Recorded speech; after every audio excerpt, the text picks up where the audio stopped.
Ses locataires lui ont tout pris. Je sors d'un rendez-vous avec une cliente qui partait un mois en vacances avec son conjoint. Pendant ce mois, elle a décidé de louer sa maison à des voyageurs, peu importe. Et que fut sa surprise quand elle est rentrée et que les voyageurs étaient toujours là. Et vous savez quoi? Mais ils sont partis 3 ans après. Voilà. Donc tout simplement 3 ans pendant lesquels elle n'a plus pu venir, où elle a dû subir certes son crédit, mais un loyer à côté. Je vous avoue que pendant quelque temps, elle a dû même côtoyer le fait de dormir, on va dire, à la rue ou d'ami en ami. Enfin bref, nous allons pas nous attarder sur cette situation.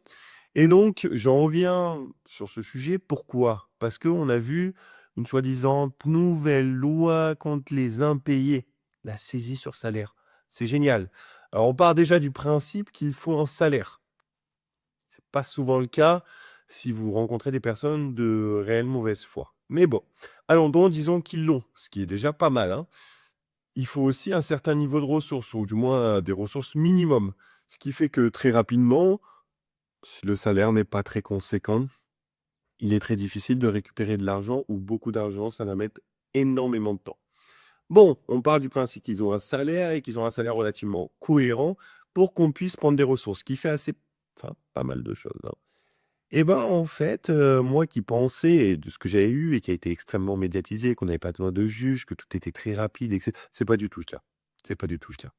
Il faut passer par un commandement de payer, ensuite il faut assigner au tribunal, ensuite il faut obtenir la décision de celui-ci et pour finir, il faut un commandement de quitter les lieux. Et enfin, là, si jamais ça ne se résout pas, on pourra faire appel aux forces de l'ordre. D'accord. Bon, ben, ça fait 5 étapes. Sur chaque étape, vous comptez 1 à 2 mois au minimum, pour qu'elle soit effectuée. C'est-à-dire que dans le meilleur des mondes, vous avez 4 à 5 actes à régler, que ça soit huissier ou avocat, hein, bien évidemment, à vos frais.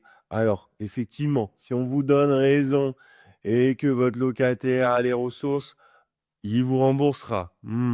Bon, la théorie, hein, la pratique est bien différente. Et en plus de cela, ben, au-delà de ces 4, 5 actes à vos frais, de la situation que vous subissez, ben, vous devez attendre au minimum 7 à 8 mois. Voilà. Voilà, la nouvelle loi pour, protéger les propriétaires.